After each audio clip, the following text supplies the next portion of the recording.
I beat Pokemon Scarlet with only new psychic types. And to make things even tougher, I added a few extra rules. Here's how it went down. I created the perfect psychic type trainer and named her Side Chick. You get it? Oh, brother, this guy stinks!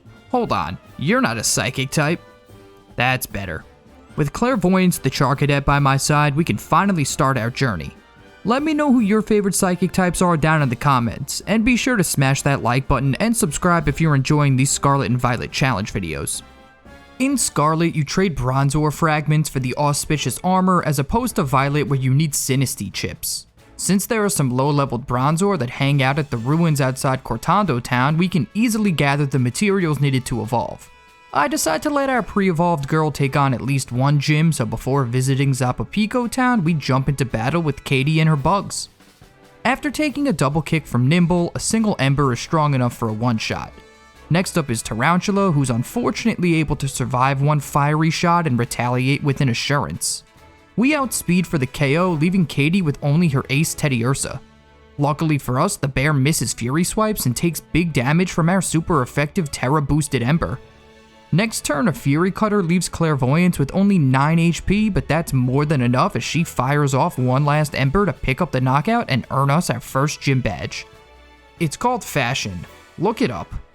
After dodging the much higher leveled Pokemon, we finally make it to Zapopico where we get our armor and evolve into the insanely OP Armarouge. With a little help from Arvin Shelder, our one-woman army makes quick work of Cloth, bringing us to our first Herba Mystica. Now that Koraidon can dash, we continue on until I bump into our next team member, Medium the Flittle. He won't be too important just yet, so let's see how our battle with Brashus and Artesian goes. I mean, what'd you expect? Armarouge with Mystical Fire this early just goes off. Next, Arvin's Knackle basically single-handedly takes down Bombardier, but sure Flittle, you can take credit. With another Herba in his belly, Koraidon is able to swim.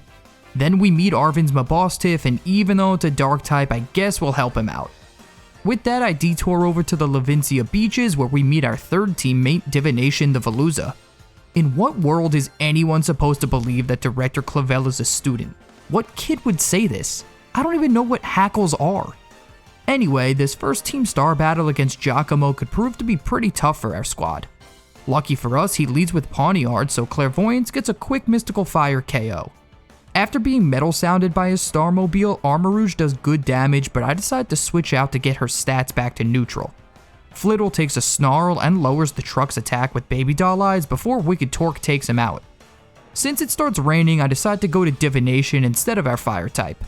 Our fish goes down to a Wicked Blow, followed by a Snarl after being dropped to -2 defense, but he does get a few Water Pulses and an Aqua Jet off first. Even through the rain, Clairvoyance is able to win us this battle with 2 more Mystical Fires, successfully disbanding our first Team Star squad. Back in Levincia, Divination bodies Nemona's team, and now we can take on Iono and her electric types. I still can't believe that her hair clips aren't Paldean Magnemite forms. Such a tease. Anyway, let's step into the Iono zone where it's Wattrel vs Veluza. Thanks to Aqua Jet, we only need to take 1 Spark for around a third of our health before getting our first knockout. By the way, since I could only get 3 team members at this point in the game, we're actually at a disadvantage numbers-wise. Regardless, we press on as the electric leader sends out her Belly Bolt. Knowing I'll power up its Spark, I still go for an Aqua Jet, which to my dismay does almost no damage. Now I go to Medium, who sets up Psychic Terrain and survives an attack from the Lightning Frog. Then I stupidly try to use Baby Doll Eyes, but you can't use priority in this terrain, so Flittle wastes his last turn. Clairvoyance's Psyshock does boosted damage now, and Belly Bolt switches to Water Gun, so we only take 22 damage before dropping the Amphibian. Luxio's Intimidate doesn't matter as it goes down to a single Psyshock, leaving Iono with only her ace Mismagius. I don't mind that the terrain dissipates since now that we're one-on-one, I can Terrastalize, which if I didn't mention before, I'm only allowing myself to do against other Pokemon that Terrastalize or bosses. Hex does exactly half the health we have left, but fortunately we get a Mystical Fire special attack drop. As the former Ghost confuses us, I use Flame Charge hoping to be able to outspeed next turn. +1 speed isn't enough, but we get super lucky as Armarouge dodges Charge Beam and breaks through confusion to end this battle with one last Mystical Fire, earning us Gym Badge number 3. With the level cap at 27, I can actually grab the last 2 members of our team. First is ESP the Girafarig, followed by Telepathy the Reller. Quick Charlos moment. And now it's time to take on Mela. She usually gives me a hard time, but thanks to Veluza and some rain, this battle becomes a cakewalk. After letting my Dung Beetle roll her poo around for a while, I can evolve her into Rabsca. Is that a Psychic Ball of Dung? Just why? At least she learns her signature move, Revival Blessing. Since this isn't a Nuzlocke, but I also can't use items in battle, this move is gonna be huge. Now I have to take on the Alaskan Bullworm, no matter what my pappy says. This is your pappy speaking, and I forbid you to go after this worm. Y'all come back here, young lady. Ouch. Another Herba Mystica means Koraidon can jump higher, and Mabostiff is more than halfway to making a full recovery. Time to get back to the gym challenge. I lead Rabsca against Kofu's Veluza, who outspeeds us for a pluck as we struggle bug for big damage. A second pluck leaves Telepathy in the red as she picks up the first KO of the battle. I decide to save my bug for a potential Revival Blessing as I swap Divination into a crit headbutt from Wugtrio. 2 more leave our fish with 23 HP as a pair of slashes drop the triplets. Last is Crabominable, and thanks to Wugtrio's Gooey, the crab outspeeds Veluza for a slam knockout. With Rabsca on the field, I try to do some damage and actually dodge Crab Hammer to do 40% with extra sensory. Next turn, our Beetle slips by another watery punch to revive Veluza. Crab Hammer finally connects, but now I can go back to Divination for some slashes. Fortunately for us, Crabominable's third slam misses and we're able to close things out with one last attack from our Torpedo Fish, getting us the 4th Gym Badge. While grinding in Tag Tree Thicket, our Girafarig learned Twin Beam, evolving it into Farigiraf. You'd think as a Poison type user, Atticus would be child's play for my team. Except that his Skuntank is immune to Psychic type attacks and his Revavroom resists them. Not to mention they both have Dark type attacks and Sucker Punch and Assurance. He manages to beat me a few times, including this devastating loss where ESP was 1 hit away from the win. But eventually the battle goes like this. I immediately forget that I wanted to lead Flittle, but my turn 1 swap is unpunished since Atticus went for Sucker Punch. Next I set up Psychic Terrain as Skuntank uses Toxic. With Medium's job done, I can go back to Rabsca, who takes Venoshock pretty well. Sadly, our bug also gets poisoned as a crit Mudshot does big damage to the skunk.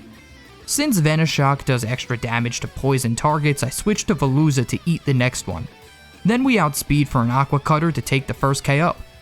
I sack Flittle to Revavroom to get a clean switch into Armarouge. Clairvoyance tanks a super effective Bulldoze and is able to one-shot the motor with Lava Plume. Unfortunately, Muck's first Sludge Wave flinches us, but after surviving a second on 2 HP, we pick up a Psyshock kill. After Armarouge drops to Noxious Torque, I bring Telepathy in for an immediate Revival Blessing. She goes down and I bring ESP in to take the Starmobile below half health with a pair of Twin Beams. Then Clairvoyance gets a Psyshock off, leaving Atticus' ace with only a bit of health left. Once she dies again, I'm free to bring in Divination, who lives a Noxious Torque, and Aqua Cutters for the win. From here, we grind the team until Flittle finally evolves into Espathra, and let me just say, this Pokemon is broken. Lumina Crash is an 80 base power Psychic type move that also harshly lowers special defense, basically always setting up a 2-turn KO. With the team at 36, it's time to face off against... Larry! Larry! I was calling you, Larry! I start by setting our terrain with Espathra as Komala yawns us. Next I counter with Uproar so our Ostrich won't fall asleep. The Koala oddly continues to yawn and then switches to Slam for big damage before it drops to Lumina Crash. Next is the Dunsparce, which takes our Crash pretty well before Glaring Medium. He's got a great speed stat, so even with the paralysis we get Psychic Terrain reset before going down to Hyper Drill. With the Spadef drop, Terrain, and a critical hit from Clairvoyance as Psyshock, there was no way this snake was surviving. Last is Staraptor, who hits 2 Terra boosted Facades before being knocked out by a pair of Psyshocks, netting us our 5th Gym Badge. Am I ready to sledge him up?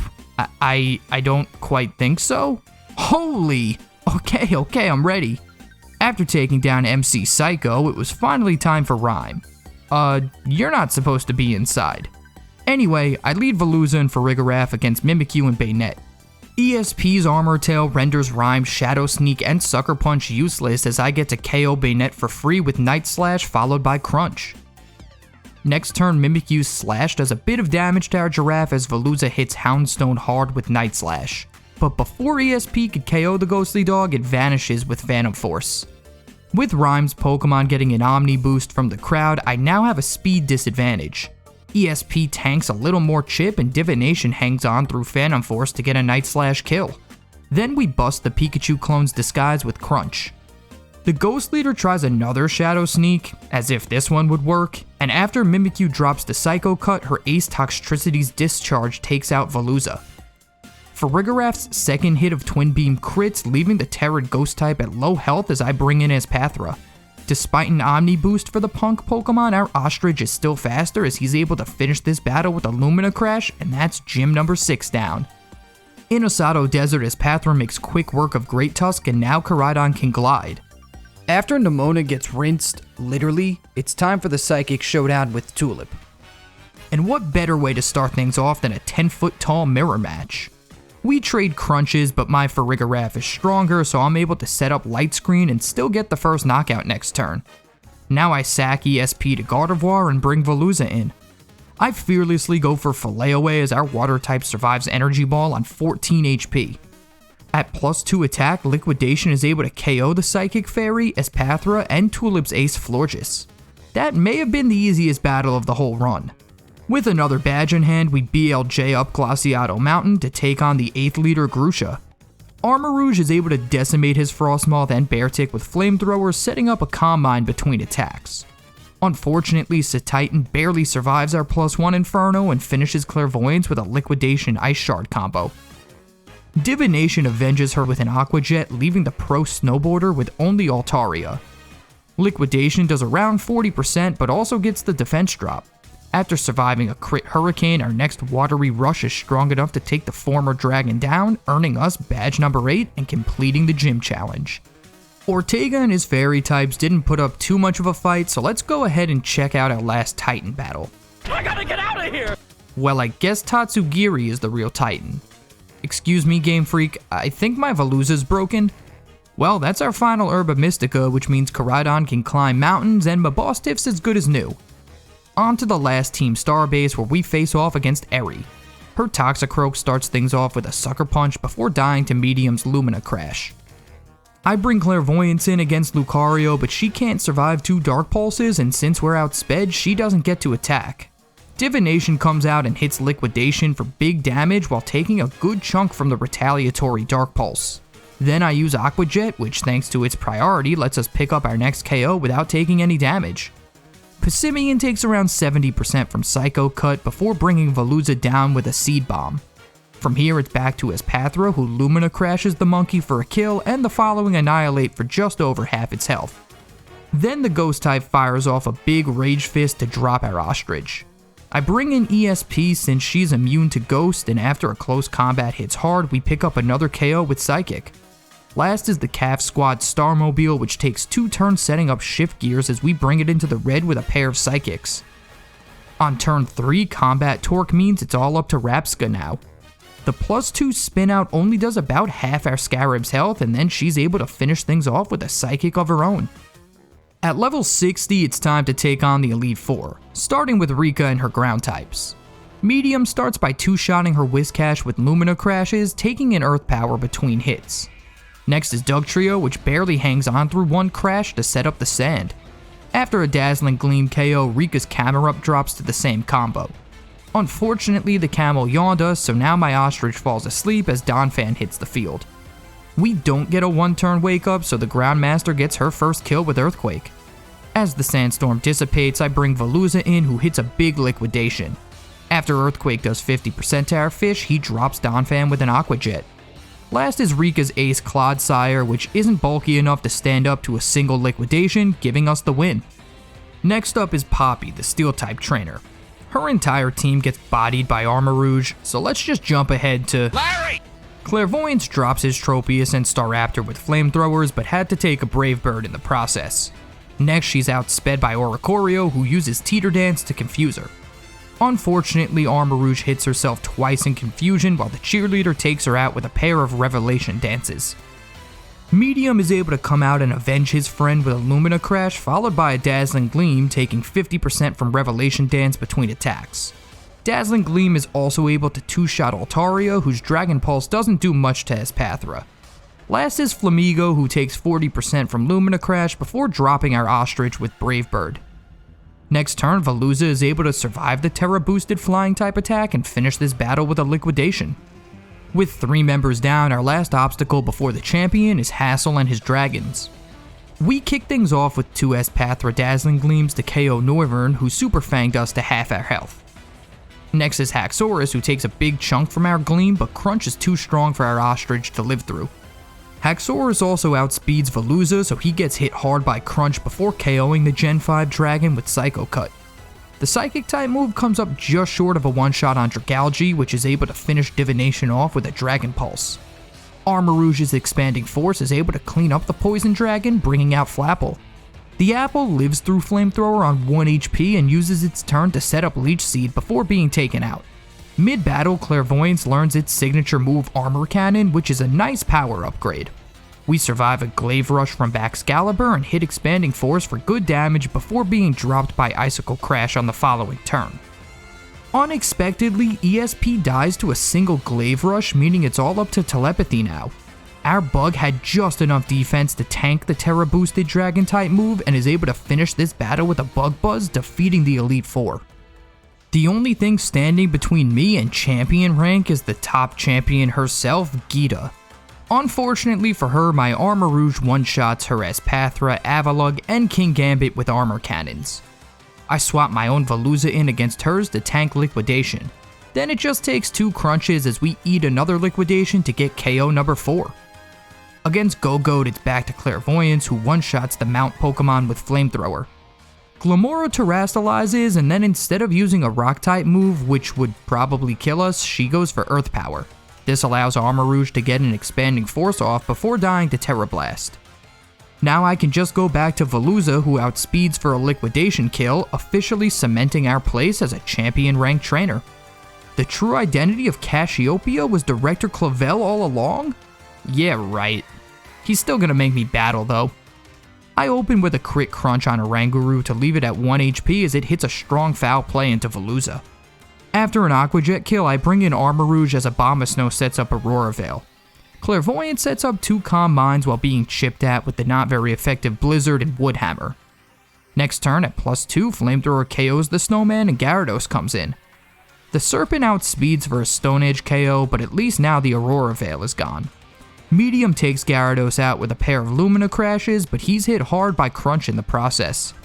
After a crit crash, Poltegeist is able to knock our bird out with Shadow Ball as I go into Rapska. The Teapot then burns my special attackers, so we're pretty unaffected as Bug Buzz connects for a KO. We have just enough special defense to survive Houndoom's Fire Blast, allowing us to get a Revival Blessing off to bring back Armarouge. After dying to burn, I go back to Divination, who Aqua Jets to knock the Demon Dog out. Last is Meowscarada, who makes easy work of my fish with Flower Trick. However, now that Clairvoyance is back, I can bring her in, Terastallize to neutralize the damage from Shadow Claw, and win this battle with an overpowered armor cannon. With that out of the way, I meet Arvin back at his mom's lab, where she tells us she needs us to come to Area 0 and help her. We take the boy and his Mabostiff down, and then head out to recruit 2 more people to help us get through Area 0. But who could they be? Time for a completely unrelated battle against Team Star's boss Penny. She leads Umbreon as I send out Telepathy. After a useless Baby Doll Eyes, we hit Bug Buzz to bring the Dark Evolution into the yellow. Next turn, Dark Pulse does around a third to Rapska as she gets the first KO with another Bug Buzz. I swap Armarouge in against Flareon, getting a Flash Fire boost from its Flare Blitz. After using Expanding Force, I realize this thing can only use Baby Doll Eyes and Quick Attack on me, so I start setting up. 3 Calm Minds later, and Clairvoyance is able to take care of the Fire type, Vaporeon, and Jolteon before finally going down to an X-Scissor from Leafeon. Espathra takes the Grass type down with some Lumina Crashes, leaving Penny with only her Sylveon. I Lumina Crash to do some damage and get the Spadef drop, and then have to let Espathra drop the Shadow Ball. I go to Farigiraf, who can't be hit for super effective damage, and after holding on through a Terra boosted Moonblast, we get the win with Psychic. With one member of the Area Zero exploration team secured, there was just one thing left to do above ground: battle Nemona at full strength. We kick things off with Lycanroc doing 50% to Veluza with Stone Edge as we fire back with a huge liquidation to one-shot.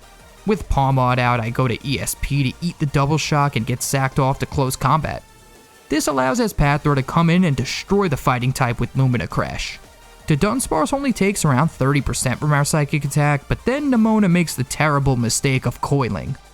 I haven't had a good opportunity to mention this yet, but Espathra's ability Opportunistic means it copies all stat changes of its opponent.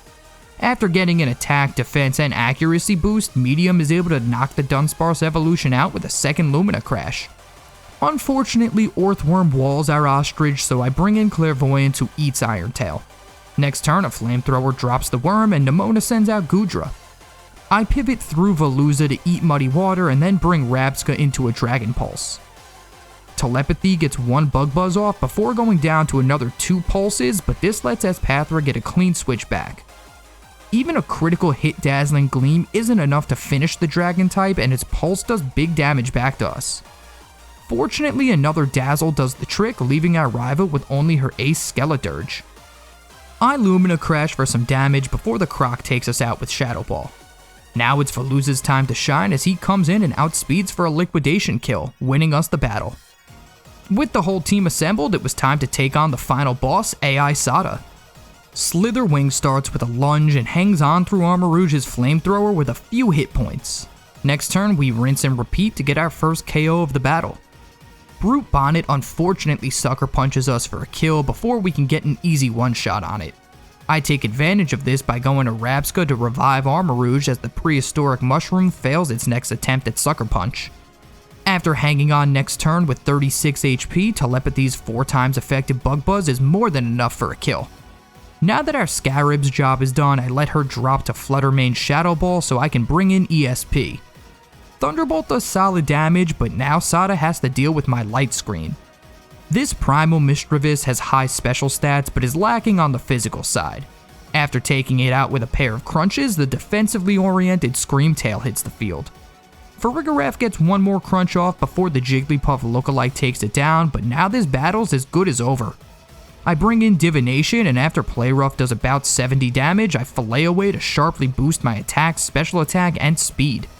+2 Liquidation is able to KO Screamtail and Sandy Shocks while also doing 50% to Roaring Moon, who takes Veluza out with Night Slash. Now I'm able to get a fully healthy Espathra on the field who outspeeds and lands the 4 times effective Dazzling Gleam to win the battle and stop the time machine. Or so we thought. Just then, the Paradise Protection Protocol takes over AI Sada and sends out a Koraidon of her own to take us on. With all Pokeballs not registered to the Professor locked, our only chance is to send Koraidon in and win the mirror match. In true anime fashion, our buddies stand strong with 1 HP to take down its aggressive counterpart with a Terra Blast, restoring the AI Professor to her senses. She then goes through the time machine to the ancient past in order to shut it down and save the Paldea region. And with that, we've successfully beaten Pokemon Scarlet with only new Psychic Pokemon. This generation brought in some insanely powerful Psychic types in Armarouge and Espathra. Coupled with Rabsca's Revival Blessing, there are some really busted moves here. I had a lot of fun with this playthrough and can't wait to show you guys the next one I have planned. If you enjoyed this video, be sure to smash that like button and subscribe so you don't miss out on the next one. Thanks so much for watching, and I'll see you next time.